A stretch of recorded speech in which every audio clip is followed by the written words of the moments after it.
আসসালামু আলাইকুম।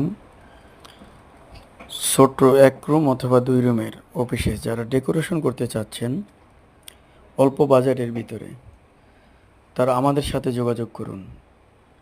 এই ধরনের ডেকোরেশন একমাত্র আমরাই করে থাকি। তো আমাদের অফিসটি হচ্ছে মধ্যম বাড্ডা ব্যাপারী কনফিগার টাওয়ার, ৩য় তলা, ঢাকা। স্ক্রিনে দেওয়া ফোন নম্বরে যোগাযোগ করুন। ধন্যবাদ।